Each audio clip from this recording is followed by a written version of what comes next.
मुकाशवा की किताब, उसका 7वां बाब, उसकी पहली 4 आयात को हम खुदा के कलाम में इस्तेमाल करेंगे। मुकाशवा की किताब 7वां बाब, पहली 4 आयात खुदा के कलाम में से। खुदा के कलाम में ये रकम है, इसके बाद मैंने जमीन के चारों कोनों पर 4 फरिश्ते खड़े देखे। वो जमीन की चारों हवाओं को थामे हुए थे, ताकि जमीन या समंदर या किसी दरख्त पर हवा न चलाए। फिर मैंने एक और फरिश्ते को जिंदा खुदा की मोहर लिए हुए मशरिक से ऊपर की तरफ आते देखा। उसने उन चारों फरिश्तों से, जिन्हें जमीन और समंदर को जर पहुंचाने का अख्तियार दिया गया था, बुलंद आवाज से पुकार कर कहा कि जब तक हम अपने खुदावन के बंदों के माथे पर मोहर न कर ले, जमीन और समंदर और दरख्तों को जर न पहुंचाना। और जब जिन पर मोहर की गई, मैंने उनका शुमार सुना कि बनी इसराइल के सब कबीलों में से 1,24,000 पर मोहर की 44,000 पर मोहर की गई। आमीन। आमीन। खुदा के कलाम के पढ़े सुने जाने के वसीले खुदा हम सब को बरकत बख्शे। आमीन। आइए सब तशरीफ रखिए।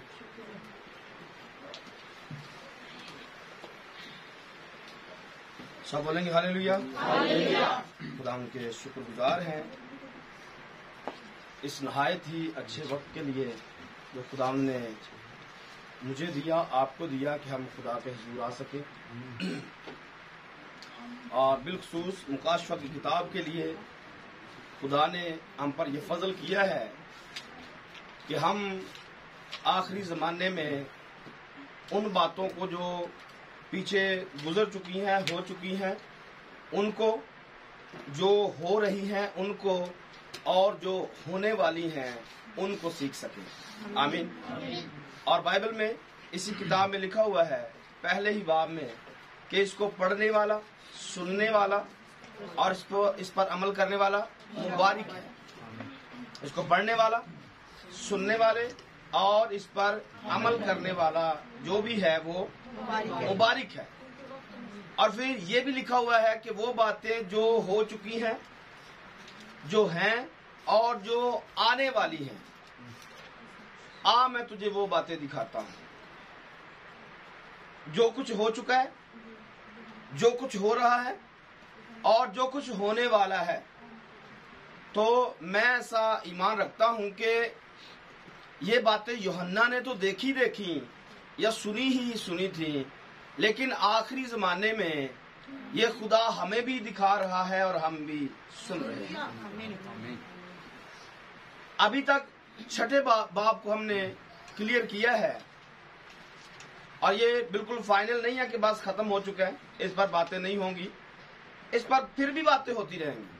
लेकिन चूंकि हमने थोड़ा आगे भी जाना है और आज हमने 7वें बाब को स्टार्ट किया है, तो पीछे अभी तक जो कुछ हमने सुना, जो कुछ हमने पढ़ा या जो कुछ आपने सीखा, अगर तो आपको वो याद है तो फिर अभी इस बात की आपको पूरी समझ आएगी कि ये क्या लिखा हुआ है। लेकिन अगर पिछली बातें आपको याद नहीं है तो फिर अगली बात जो भी बताई जाएगी वो भी आपके फायदे के लिए नहीं है और आपको इसकी समझ भी नहीं है।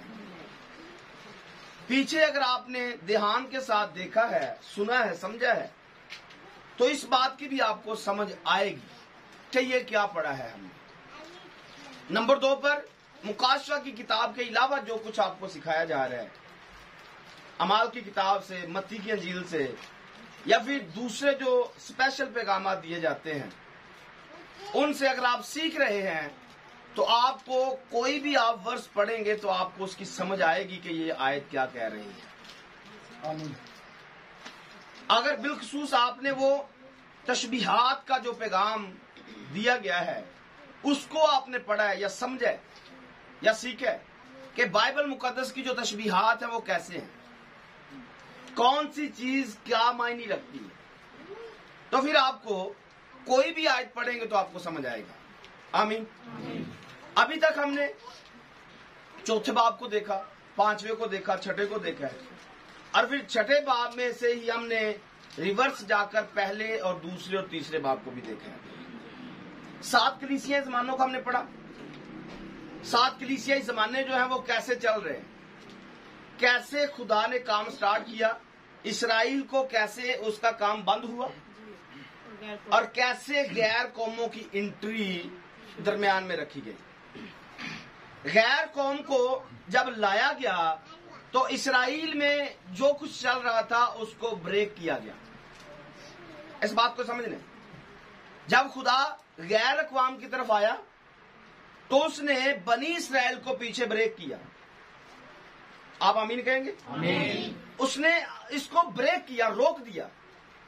सिर्फ एक चीज नहीं बल्कि पूरे का पूरा सिस्टम उसने रोक दिया।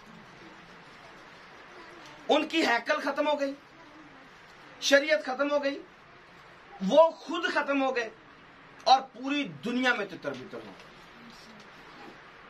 शरीयत खत्म करने का मतलब मैं वो नहीं कह रहा हूं कि बिल्कुल खत्म ही हो गई है, उनकी जिंदगी से बात कर। कलाम जाता रहा, वो खुद जाते रहे, उनका मुल्क जाता रहा, उनकी हैकल जाती रही, उनका खुदा जाता रहा। और खुदा ने एंट्री किया गैर अक़वाम को,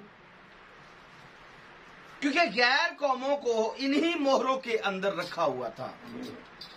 कोई भी नबी, कोई भी इस बात को जानता नहीं था कि खुदा गैर कौमों पर इतना मेहरबान हो जाएगा। यह हमने मोहरों के अंदर सीखा हुआ है कि खुदा कैसे गैर अक़वाम को, कैसे उसने इसराइल के अंदर पाबंद किया। उनको काटा गया और हमें उनकी जगह पर पाबंद कर दिया गया। ये रोमियो 11वें बाब में सारा वाकया लिखा हुआ है, कैसे गैर कौमों को एंट्री किया गया। अब जब खुदा गैर कौमों को एंटर कर रहा था तो इसराइल जो था वो ब्रेक हो रहा था, रोका जा रहा था। अब यही प्रोसेस जो वहां पर हुआ ये दोबारा से होने जा रहे हैं। ये फिर से अब क्या होगा, अब गैर कौमें पर्दा स्क्रीन से क्लोज कर दी जाएंगी, हट जाएंगी, और दोबारे से इसराइल को जोड़ दिया जाएगा। खुदा जो पहले इसराइल के साथ काम कर रहा था उसको ब्रेक किया, गैर कौमों को इंटर किया। अब गैर कौमों को रोक कर, खत्म करके, पीछे करके अब इसराइल में फिर से खुदा काम करेगा। अब ये सेम ऐसे ही है जैसे एक घड़ी के तीन मतलब सुइयां चल रही हैं। तो इसराइल खुदा की जमीन पर एक घड़ी है, एक घड़ी के तौर पर वो काम करती है। जब इसराइल ब्रेक होता है टाइम रुक जाता है। जब इसराइल को ब्रेक किया जाता है टाइम रुक जाता है। और इसको मैं जोड़ रहा हूं दानियल नामे बाब के साथ। वहां पर जो 70 हफ्तों की स्टडी बताई गई है, 3 तरह के टाइम पीरियड वहां पर भी बताए गए, 3 तरह के हफ्ते बताए गए। तो 3 वो सुइयों को आप चला सकते हैं, या 3 तरह से खुदा ने इसराइल के अंदर काम किया, या 3 तरह से खुदा ने उनको इस्तेमाल किया, या 3 तरह से उनको टाइम दिया गया। आमीन। अब यहां पर जो सिलसिला है, गैर अक़वाम को यहां से अब हटाया जा रहा है। चौथे बाब में हमने देखा, बल्कि दूसरे और तीसरे बाब में हमने ये देखा कि कलीसियाएं जमीन पर मौजूद हैं। तीसरे बाब में आखिरी जो कलीसिया थी वो लुदीकिया की कलीसिया। लुदीकिया की कलीसिया, उसका टाइम पीरियड जैसे ही खत्म होता है तो चौथे बाब में कलीसिया आसमान पर, कलीसिया आसमान पर उठाई गई। अब नीचे क्या हुआ, नीचे मुखालफे मसीह ने इसराइल के साथ 7 साल का अहद बांधा। जैसे ही 7 साल का अहद बंधा तो आसमान पर पहली मोहर को खोल दिया गया, और जैसे पहली मोहर खुली जमीन पर एक पाजी बरपा हुआ, एक कमीना बरपा हुआ, जिसे मुखालफे मसीह या दज्जाल कहा जाता है। वो जमीन पर आया, उसने इसराइल के साथ 7 साल का अहद बांधा। अब 3.5 साल में उसने अहद को तोड़ा, और फिर 3.5 साल के बाद या 3.5 सालों में जमीन पर इसराइल के लिए ऐसी ऐसी मुश्किलात आई या तकलीफें आई कि जो जमाने के शुरू से तब तक उस जमाने तक ऐसी तकलीफ का वक्त नहीं आया था। अब इस सारे सेटअप के अंदर आपने ये देखना है या ये समझना है कि ये वाला जो हिस्सा जब हमने मोहरों को पढ़े, छठी मोहर तक हमने पढ़े, आगे बिल्कुल सिलसिला फर्क आ गया। होना तो यूं चाहिए था कि छठी मोहर के बाद फौरन सातवीं मोहर आती, लेकिन ऐसा हुआ नहीं। सातवां बाब स्टार्ट होते ही एक अलग से काम किया गया। इस बाब को ऐसे जैसे फिल्म के हिस्से को इधर से काट के दरमियान में कोई चीज रख दी जाए, अलग से कोई चीज दिखाई जाए। तो छठे और आठवें बाब के दरमियान वाला जो बाब है, सातवां बाब है, ये पूरी एहतियात के साथ, पूरी तरतीब के साथ इसको यहां पर रखा गया। और इसकी पहली आयत अजीब तरीके से लिखी गई है। इसमें लिखना चाहिए था कि जब सातवीं मोहर खुली, लेकिन ऐसा सातवीं मोहर आगे जाकर खुलने वाली है। दोबारा इस आयत को पढ़िए, ये क्या कह रही है। सातवें बाब की पहली आयत। इसके बाद मैंने जमीन के चारों कोनों पर, जमीन के चारों कोनों पर, अब जमीन कोनों वाली है, जमीन गोल है। तो पहली चीज क्या लिखी है? जमीन के चारों कोने। यहां पर चार कोने बताए जा रहे हैं, क्या जमीन के चार कोने हैं। तो पहली चीज इस पर एतराज है, इस बात पर कि साइंसी एतबार से बाइबल गलत है। नहीं, लेकिन उस हिसाब से देखे तो मशरिक मगरिब शुमार जो चार कोने समझ की बात नहीं। यहां पर इस बात को समझने, जमीन गोल है, जमीन को हवा में लटकाया गया, ऐसा बाइबल बताती है। आमीन। जमीन गोल है, बाइबल बताती है। यहां पर इस बात को समझने के लिए चार सिमतों का समझना जरूरी है, क्योंकि जब हम चार सिमतों की बात करते हैं तो फिर इसके कोने बनते हैं। आमीन। तो इस एतराज को खत्म करने के लिए ये बात मैंने कही है कि इस पर एतराज है, तो एतराज इतना बड़ा नहीं है। आप इसको सिमत के हिसाब से पढ़ेंगे, आपको समझ में आ जाएगा। आगे क्या लिखा है? चारों कोनों पर चार फरिश्ते खड़े देखे। अब चारों सिमतों पर चार फरिश्ते जो है वो खड़े हुए हैं।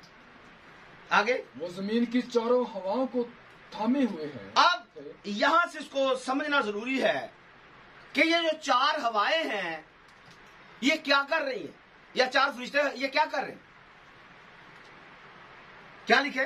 चारों हवाओं को थामे, वो जमीन की चारों हवाओं को थामे हुए थे। जी।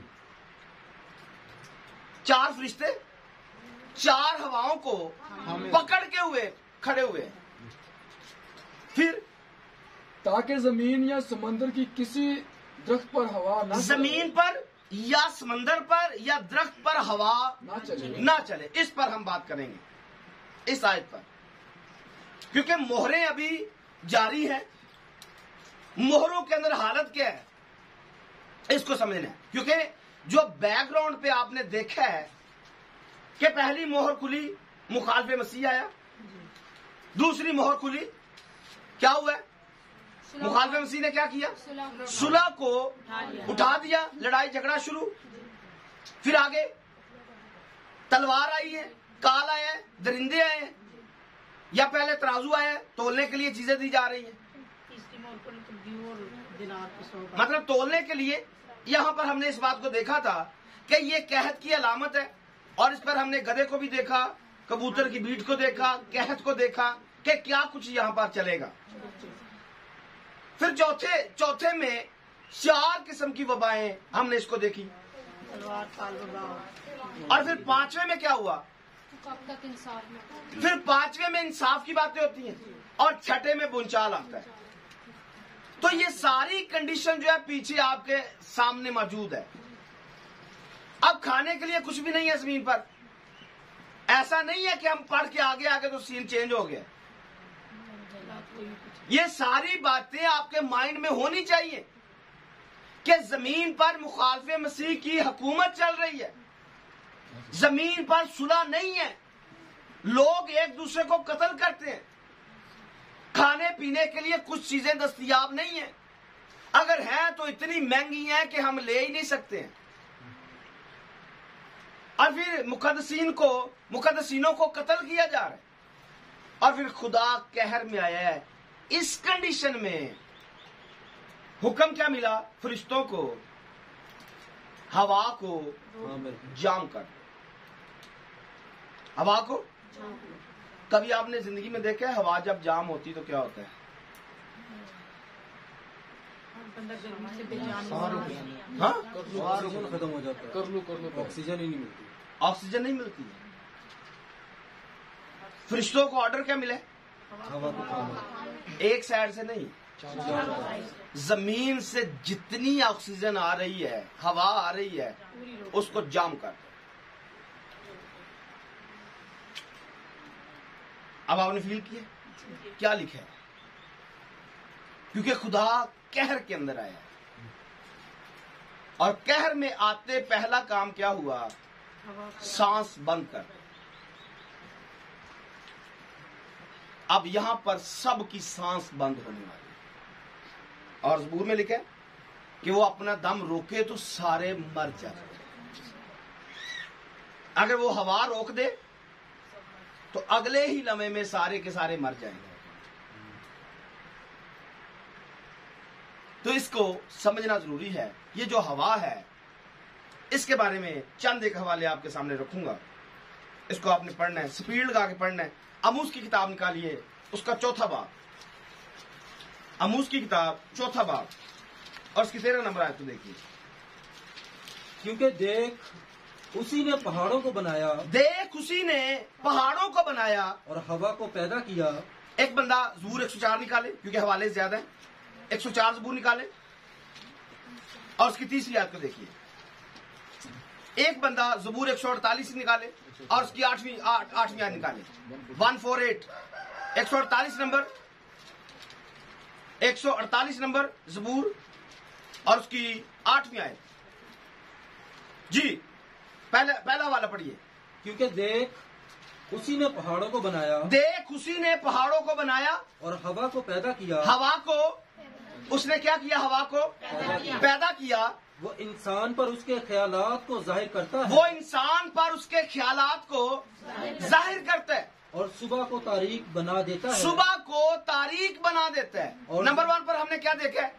खुदा हवा को पैदा करता है, और जो पैदा करने वाला है उसके ये कंट्रोल में है। खुदा हवा को पैदा करता है और हवा उसके कंट्रोल में है। अब खुदा इस हवा के साथ करता क्या है? दूसरा वाला निकालिए। तूने अपने बालाखानों के शतीर पानी पर तूने अपने बाला खानों के शतीर पानी पर टिकाए हैं। तू बादलों को अपना रथ बनाता तू है। बादलों को अपना रथ बनाता है। तू हवाओं के बाजुओं पर सैर कर। हवा के बाजुओं पर क्या करता है? मतलब रथ जो है, जो घोड़े हैं, जो आसमानी घोड़े नजर आते हैं, या आसमान से रथ आए एलिया को लेकर जाने के लिए, वो बादल हमें बादल नजर आते हैं। बादलों पर यीशु आएगा, बादलों पर यीशु गया, बादलों पर फिर वापस आएगा। वो क्यों बादल को यूज करते हैं? क्योंकि बादल उसके रथ है, बादल उसके घोड़े हैं। वो घोड़ों पर जाता है, घोड़ों पर आता है, और फिर घोड़ों को हमने ज़करिया की किताब में देखा।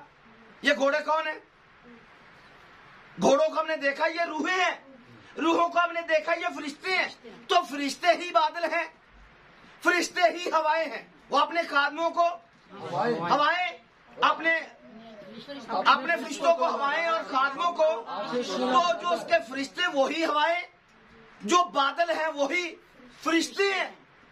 तो इस टर्म को आपने समझना है कि जहां पर बादल आता है वो बादलों के साथ ऊपर उठाया गया, मतलब वो फरिश्तों के साथ उठाया गया। फरिश्ते आए उसे साथ ले गए, वो फरिश्तों के साथ फिर आएगा। उसने बादलों को पैदा किया, उसने हवाओं को पैदा किया, और ये उसके कंट्रोल में है। हवा उसके कंट्रोल में, बादल उसके कंट्रोल में, फरिश्तों वाले, हवा वाले फरिश्ते उसके कंट्रोल में, बादल वाले फरिश्ते उसके कंट्रोल में, हर चीज उसके। तो यहां पर बताया क्या है? इस आयत को भी साथ साथ रख रहे हैं। 4 फरिश्ते 4 हवाओं को थामे हुए, तो थामा किसको है? हवा ने हवा को थामा हुआ है। जी सही। हवा ने हवा मतलब क्या? मैंने अपने आप को थामा हुआ है। बिल्कुल। फरिश्ते ने बस खुदा अभी के अभी ऑर्डर जारी करे और अभी के अभी मैं सांस बंद कर दूं। खुदा अभी ऑर्डर मुझे करे और अभी के अभी मैं सारा कुछ जाम करके रख दूं। क्यों? क्योंकि खुदा की आंख कितनी पाक है, वो बदी को देख नहीं सर। पर फरिश्ते सारा कुछ देखते हैं और फरिश्ते हर वक्त कहर में रहते हैं कि ये बेवकूफ इंसान करता क्या है। बेवकूफ कहा है, मैं इससे बड़ा भी लफ्ज कह सकता हूं जिससे आपको क्रोध आ सकता है। इंसान जिसको खुदा ने अपनी सूरत पर पैदा किया है, अपनी छवि पर पैदा किया है, ये जमीन पर कर क्या रहा है? फरिश्ते गुस्से में रहते हैं, कहर से भरे रहते हैं इन मायनों में, क्योंकि फरिश्ते अपना लेवल देखते हैं, खुदा का लेवल देखते हैं और फिर फरिश्ते हमें अपने से वो बढ़कर देखते हैं, क्योंकि हमें फरिश्तों से बढ़कर पैदा किया गया है। खुदा से कुछ ही कम कर। इंसान को फरिश्तों से मौत के सेंस में इंसान फरिश्तों से कम है, लेकिन हमें यीशु मसीह के साथ खुदा के तख्त पर बिठाया गया है। फरिश्ते खुदा के साथ तख्त पर नहीं बैठते, फरिश्ते खिदमत गुजार रूहें हैं फरिश्ते, लेकिन इंसान उसकी बीवी की तरह है। आमीन। वो हमें अपनी बीवी, हमें अपनी मलका कहते हैं। आमीन। और एक तरफ इंसान है कि अपनी बीवी को गलत काम करते हुए देखे वो कहर से भर जाते हैं, और फरिश्ते खुदा की बीवी को जब देखते हैं वो कहर से भरे रहते हैं। और उन्होंने अपने आप को जोर से पकड़ा हुआ है। क्यों? अगर वो खुदा की मर्जी के बगैर वो कहर ले आएंगे, वो खुदा के मुजरिम हो जाएंगे। वो इंतजार के अंदर है, अभी के अभी मुझे ऑर्डर मिले, अभी के अभी फना करके रख दूं, सांस रोक दूं अभी इनका। ये फरिश्ते जिनको हम अपने प्रोटेक्शन के लिए मांगते हैं, फरिश्ते आते हैं, फरिश्ते सब कुछ देखते हैं। हम यहाँ ईमान रखते हैं कि खुदा के फरिश्ते यहाँ पर घूम रहे हैं। अगर वो ये हालत देखते हैं तो वो बाहर वाली हालत भी देखते हैं। यहाँ पर तो खुदा इनको अच्छी बातें बताता है, तालीम देता है, लेकिन ये बाहर जाकर क्या करते हैं? रात को भी मैंने कहा, सांप तो शायद देह बदली करता है या नहीं करता है, पर इंसान जरूर करता है। सांप करता है या नहीं करता है 100 साल बाद, लेकिन इंसान 16 साल होने तक अपनी देह बदली कर लेता है। घर में कुछ और नजर आता है, बाहर कुछ और नजर आता है, स्कूल में कुछ और नजर आता है, ऑफिस में कुछ और नजर आता है।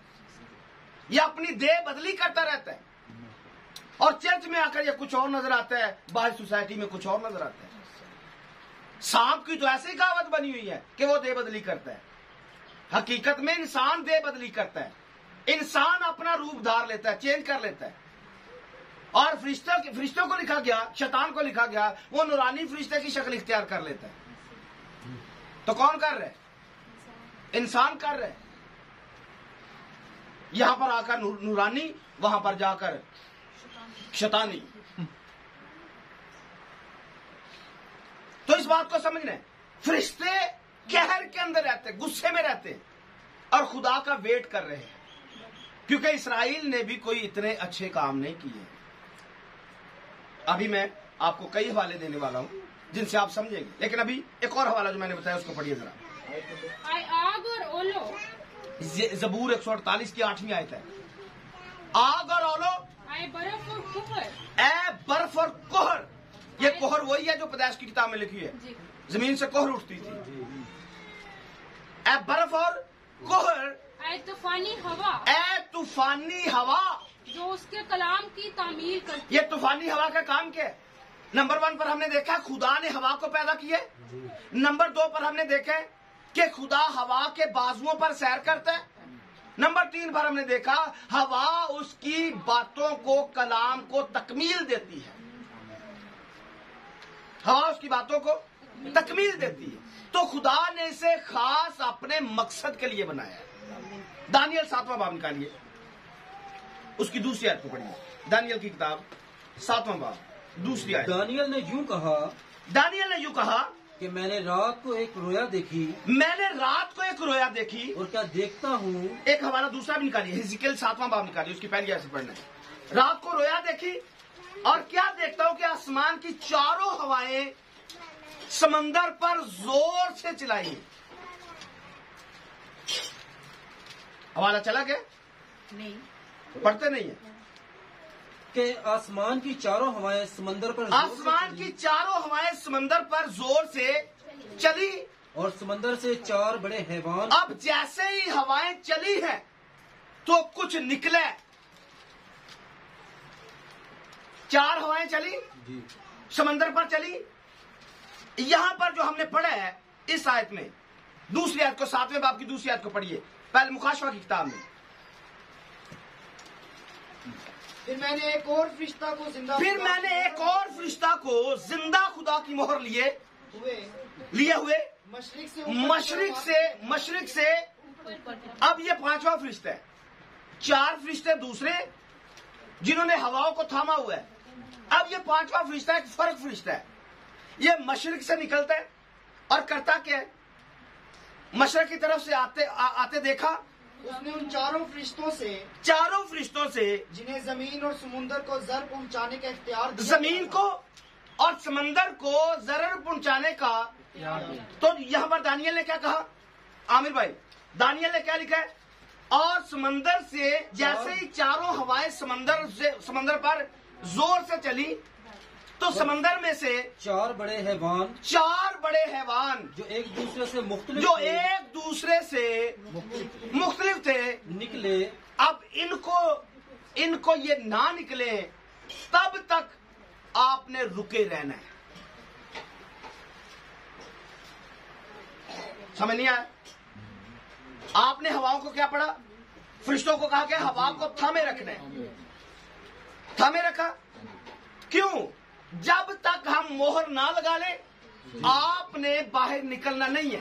क्योंकि हवा को हमने देखा कि जब ये चलेगी तो ये डायरेक्ट समंदर के साथ टकराएगी और समंदर में से चार हैवान निकलेंगे और 4 हैवान जमीन पर तबाही फैलाएंगे।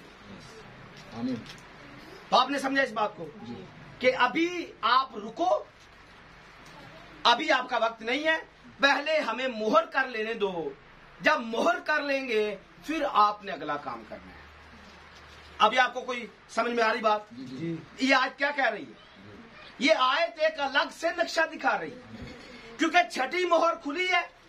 छठी मोहर के बाद कुछ अजीब काम हुआ है, भूचाल आया है और खुदा का कहर टूटा है। और खुदा का कहर जब टूटा तो हमने पहले देखा कि सूरज, चांद, सितारों का हाल हमने देखा। अब जब अगला काम होने वाला है तो अगला काम समंदर में से हैवान निकलने वाले हैं। तो इसी से को आपने समझना है। 7वीं मोहर तो अभी बाद में आके खुलेगी। अभी 1,44,000 पर मोहर की जाएगी। इस 7वें बाब में एक और आगे 9वीं आयत से एक अलग सीन और भी है। ये बेशुमार भीड़ का है, लेकिन अभी आज इस पर बातें नहीं हो सकती।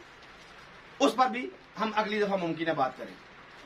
लेकिन अभी आप देख रहे हो कि 4 हैवान जो है वो निकलने वाले हैं।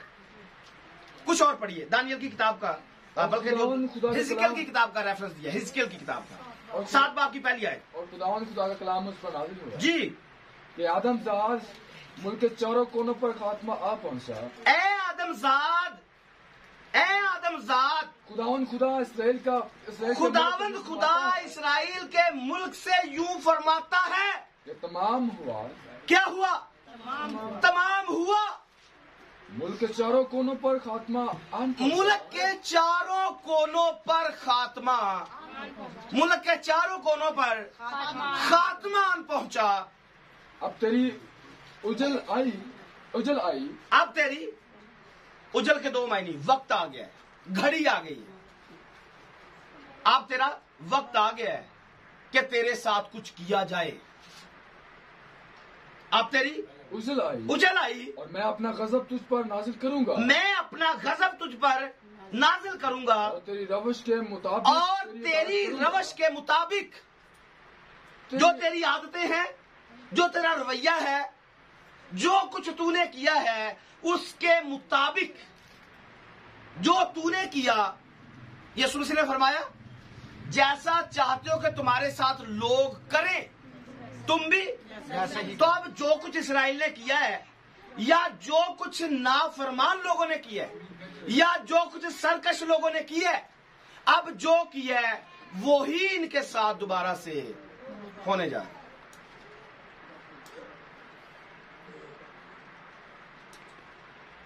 जो कुछ इन्होंने किया वही इनके साथ लिखा क्या है? तेरी रवश के मुताबिक तेरी अदालत करूंगा, तेरी रवश के मुताबिक तेरी अदालत करूंगा और तेरे साथ और तेरे सब गिनौने कामों,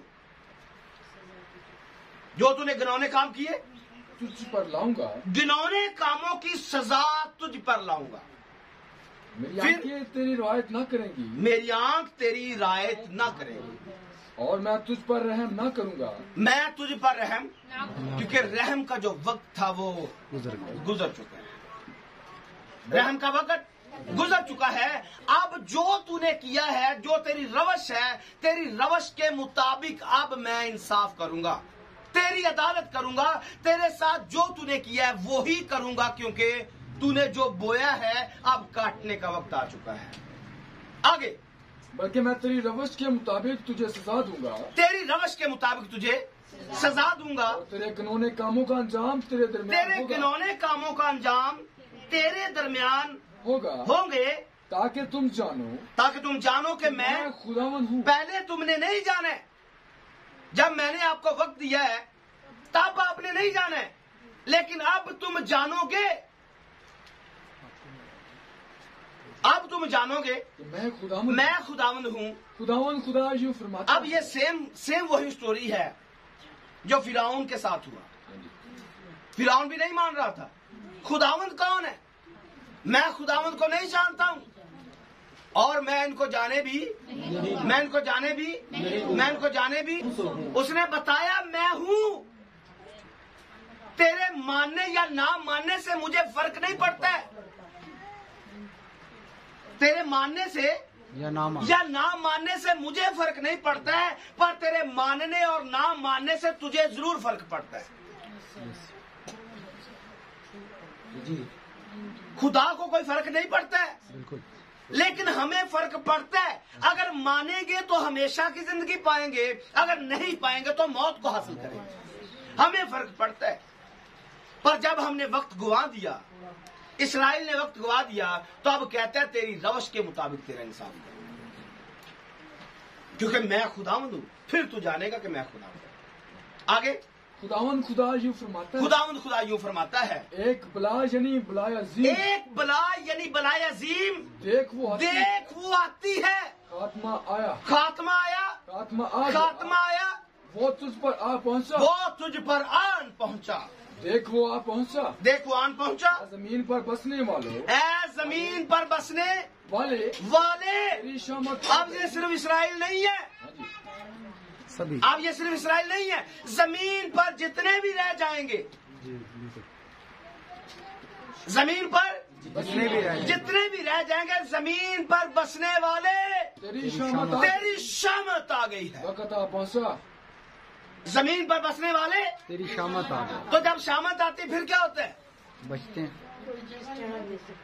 जब शामत आती है, कोशिश करते हैं हर एक मिनट।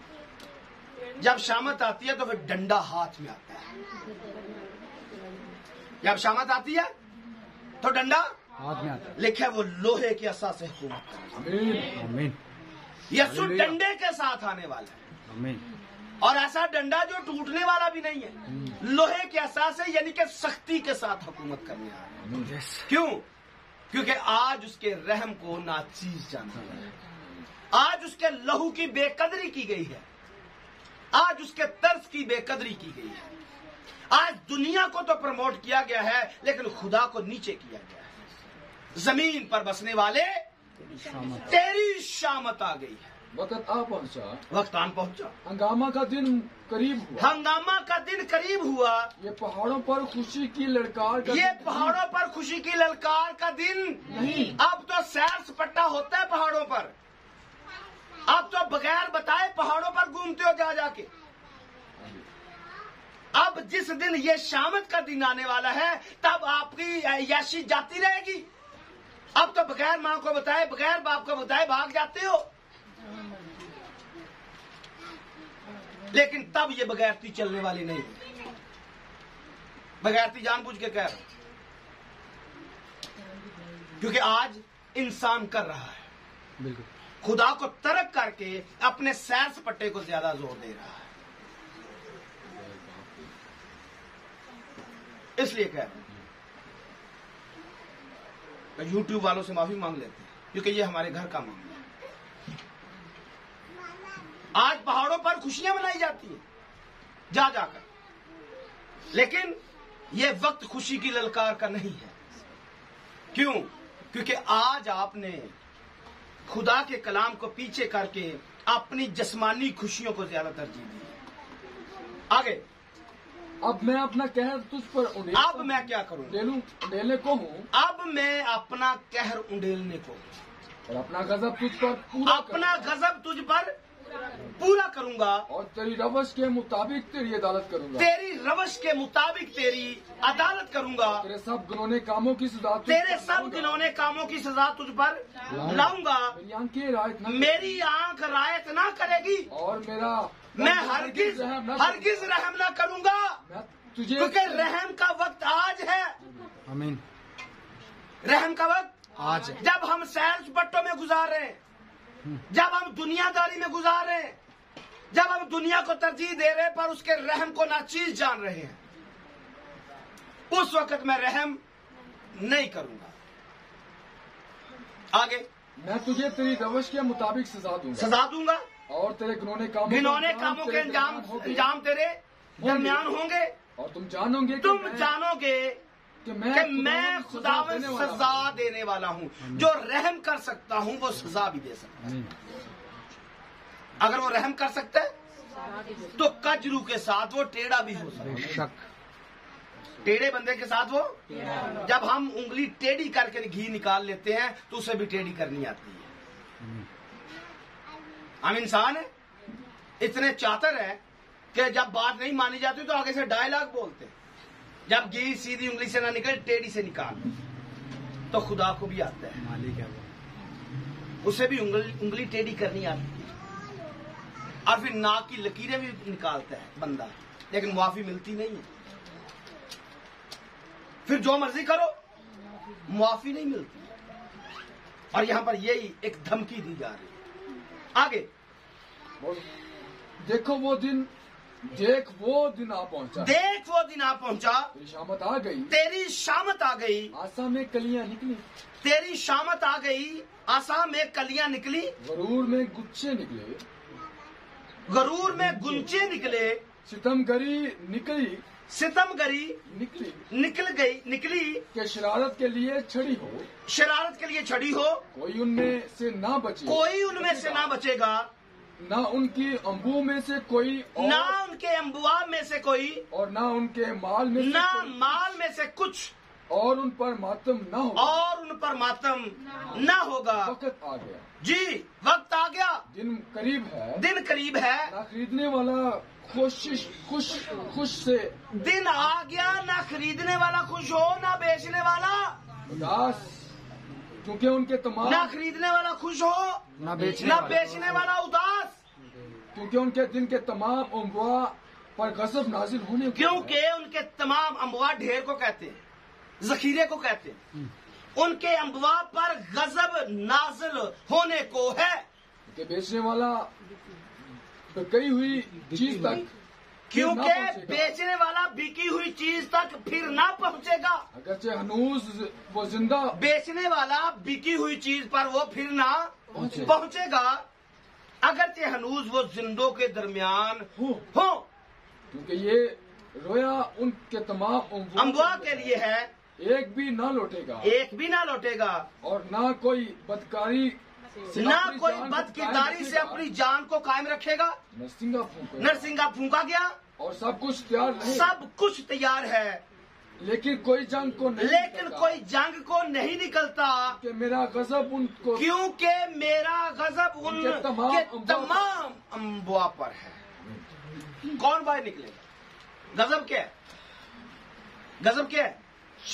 छठी की छठी छह जो मोरे हैं उनको सामने लेके आओ। जो कुछ छह मोरों में हो रहा है, कौन बाहर निकलेगा ऐसी कंडीशन के अंदर? बाहर निकलते हैं, बाहर जानवर खाने को तैयार है, बाहर जानवर मार रहे हैं। जो तलवार से बचते उसे जानवर खा जाते हैं, और जो जानवर से तलवार से बचते उसे वबा खा रही है, और जो इससे बच गया उसे काल खा रहे हैं। बाहर कौन जंग के लिए निकलेगा? कौन फाइट करने के लिए निकलेगा? क्योंकि खुदा का गजब का दिन आ गया है। अब तेरी शामत आ गई। अब मैं इसको यहां से छोड़ रहा हूं, लेकिन एक आयत सिर्फ अगली आयत पढ़ ले, क्योंकि अगली आयत में खास आयत लिखी है। बाहर तलवार है, बाहर तलवार है और अंदर वबा, अंदर वबा, और कैद है, कहत है जो खेत में है तलवार से कत्ल होगा, और जो शहर में है कैद और वबा से निकल जाएगी। बाहर कौन निकलेगा? कौन निकलेगा बाहर? कोई बाहर निकलने वाला नहीं। ना बाहर इंसान महफूज, ना अंदर इंसान महफूज। लेकिन शायद आज किसी को समझ आए कि हम महफूज आज भी नहीं, महफूज आज भी नहीं।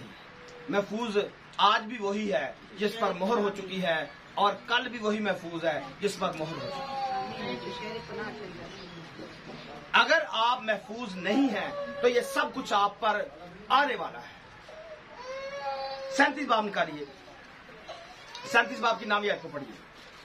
37 बाब की नामी आयत, हिजकियेल की किताब। तब उसने मुझे फरमाया नबूवत कर, तू हवा से नबूवत कर।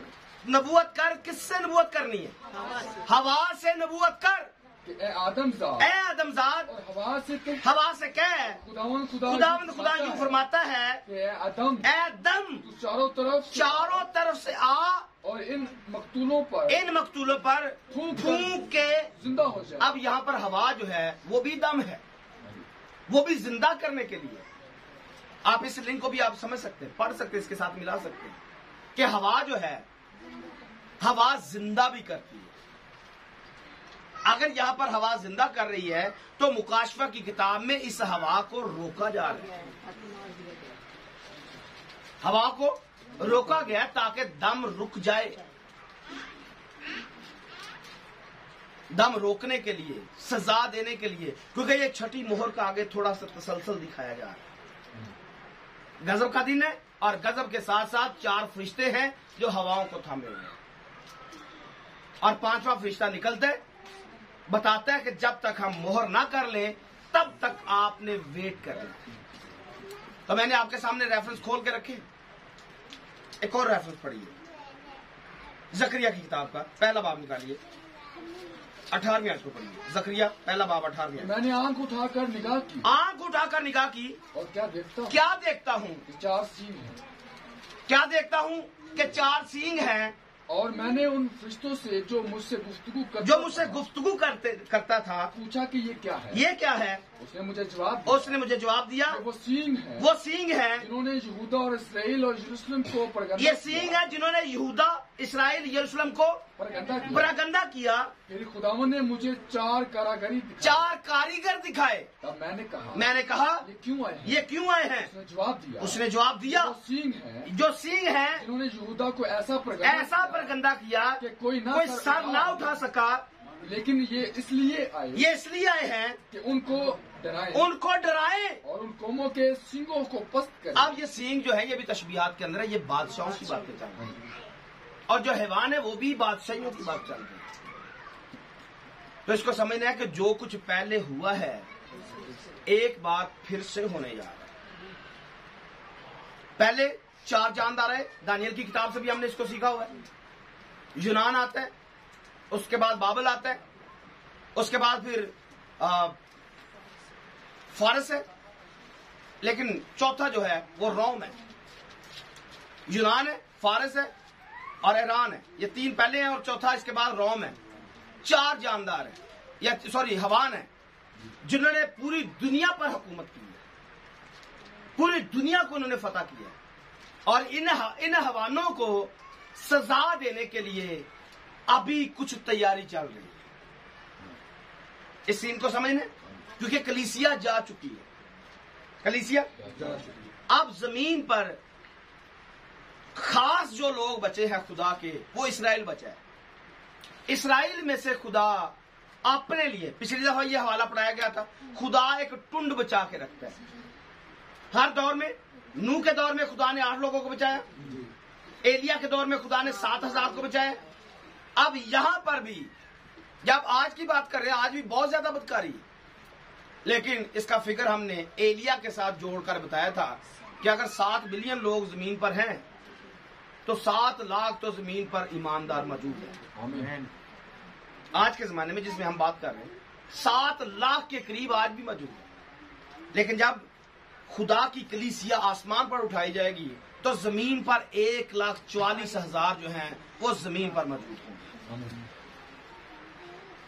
अच्छा, इसके बारे में भी 2 तरह के ख्याल हैं कि ये कलीसिया उठाई जाएगी तब 1,44,000 पर मोहर होगी, या अभी कलीसिया जमीन पर ही होगी तो इन पर मोहर कर दी जाएगी। ये 2 तरह के ख्याल हैं।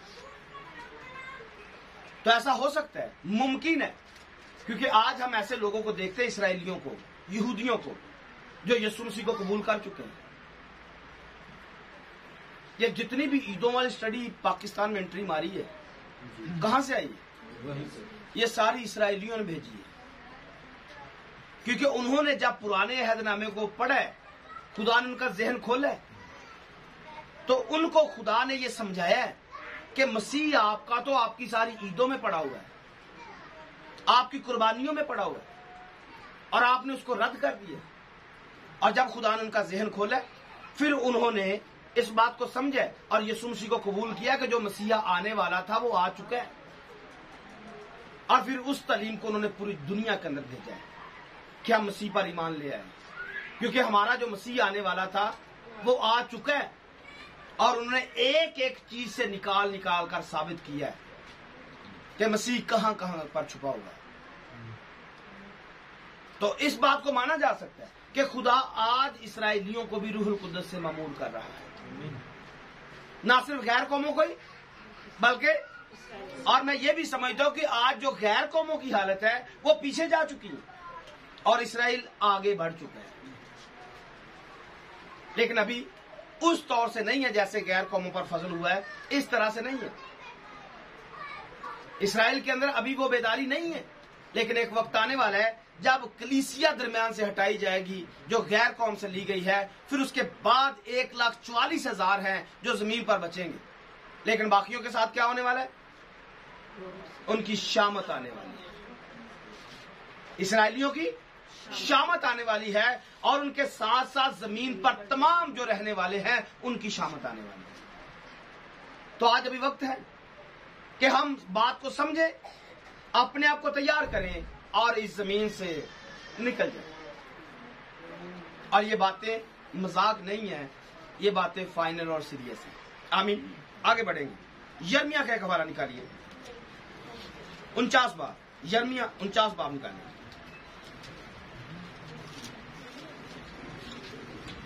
उसकी 36 नंबर आयत को पढ़िए, बल्कि 34 नंबर आयत से पढ़िए। खुदावंद का कलाम जो शाह यहूदा सिदकिया की सल्तनत के शुरू में, खुदावंद का कलाम जो शाह यहूदा सिदकिया की सल्तनत के शुरू में इलाम की बाबत यर्मिया नबी पर नाज़िल हुआ कि रब्बुल अफ़वाज यूं फरमाता है, रब्बुल अफ़वाज यूं फरमाता है कि देख मैं इलाम की कमान की बड़ी तवानाई को तोड़ डालूंगा। मैं क्या करूंगा? इलाम की, ये इलाम कौन है? पढ़े पदाइश की किताब 10वां बाब 22 नंबर आयत को पढ़िए। बनिसिम ये है, बनिसिम ये है, इलाम नंबर 1 पर सिम का सबसे बड़ा बेटा इलाम है। और सिम को हमने सीखा हुआ है, ये रास्तबाज नस्ल से। लेकिन रास्तबाज नस्ल के साथ क्या होने जा रहा है? उसकी तवानाई को पढ़े, उसकी तवानाई को तोड़ डालूंगा और चारों हवाओं को आसमान के चारों हवाओं को आसमान की चारों कोनों से इलाम पर लाऊंगा। किस पर लाऊंगा? ईमानदारों पर लाऊंगा, क्योंकि सिम ईमानदार है। सिम ईमानदार है, इसने ईमानदार होने का दावा किया है। यहां हम सिम को देखते हैं, यीशु मसीह भी सिम की नस्ल से है, अब्राहम भी सिम की नस्ल से है। आज जितने ईमानदार है वो सिम की नस्ल से है। तो खुदा सिम के ही खिलाफ हो गया। क्या करूंगा? चारों हवाओं को आसमान के चारों कोनों से इलाम पर लाऊंगा और उन चारों हवाओं की तरफ उनको परागंदा करूंगा। और कोई ऐसी कौम ना होगी जिस तक एलाम के जलावतन ना पहुंचेंगे, क्योंकि मैं इलाम को उनके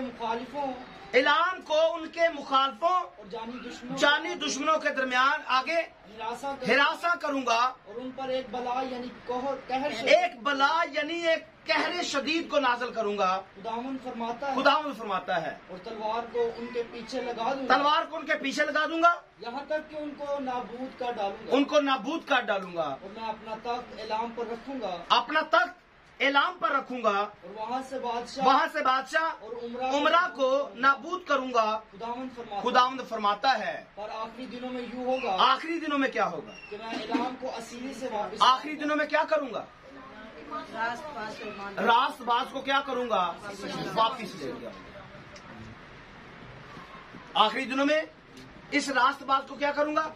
वापिस ले गया। गुलाम को असीरी से वापिस लाऊंगा। खुदावन और इस पर आगे बाबुल का कब्जा है, इस पर नहीं पढ़ेंगे, ये एक फर्क बात है। लेकिन आपने यहां से पढ़ना है कि मुकाशफा की किताब में क्या लिखा हुआ है। हवाओं को कंट्रोल किया जा रहा है। कंट्रोल क्यों किया गया? अब कोई वापिस आ रहा है। अब कोई वापिस आ रहा है। ये वापिस होने की तैयारी है। गुलाम के वापिस आने की तैयारी है। जो गुलाम यानी कि सिम गैर कौमों में परागंदा कर दिया गया था, अब इसको वापिस लाने की तैयारी की जा रही है। एक तरफ तो गजब आ रहा है, एक तरफ मुसीबत है। गैर कौम से दुल्हन आसमान पर जा चुकी, जमीन पर 7 साल का अहद दरमियान में टूट गया।